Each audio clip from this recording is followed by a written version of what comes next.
I don't often sweat in my sleep, only when there's something stirring me up inside.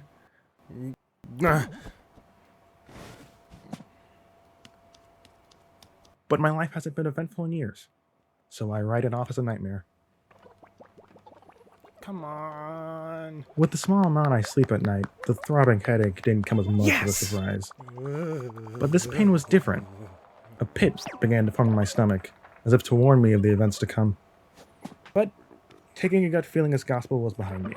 So, I took a step outside, hoping for a breath of fresh air. What I got was a sick joke wrapped in a crisp envelope, misspelled to my delay. My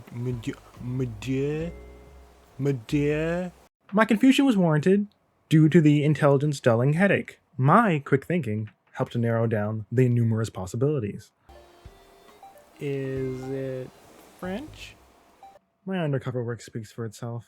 Meh. The possibilities were narrowing by the second. Meh.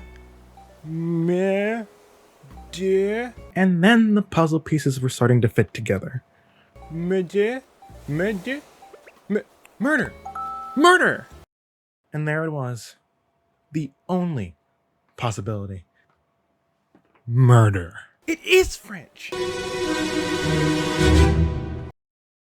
Springing into action, I tactically prepared myself for the investigation to come. Without missing a beat, I determined the best course for action and head off to find a clue. No.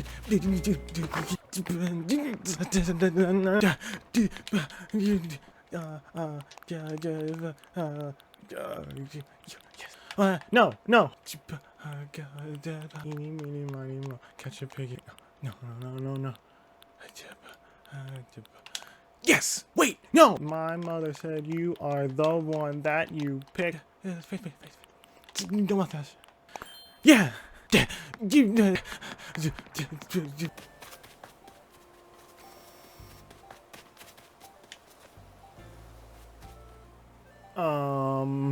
first thing I did was question Sprocket about the events of the day. Hey, Sprocket, what happened?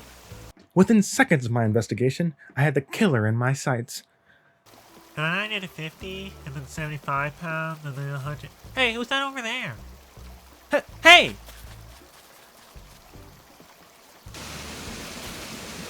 Hey, get back here! The ensuing chase was heart-pounding, trying to confuse me. He, or she, was Slow good, down! but it wasn't enough to trick me. So they hid in the most confusing place imaginable. The museum. How did that... As I begun my cautious search of the museum, I began to remember something. I'm remembering something. A creeping suspicion that I totally had since the beginning of this investigation was starting to come to light. Whoever even committed the dang murder will have to still be on the island, silly. I declared. As if to confirm my suspicion, the veritable chasee presented themselves from the shadows. Ooh. Unfortunately, I was knocked out. But by an accomplice. An accomplice with a familiar laugh. A laugh full of malice and greed for second-hand musical instruments.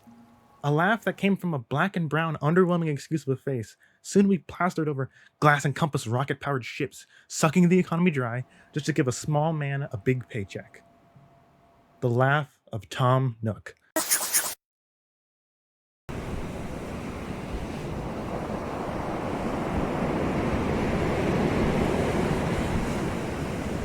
Save the museum.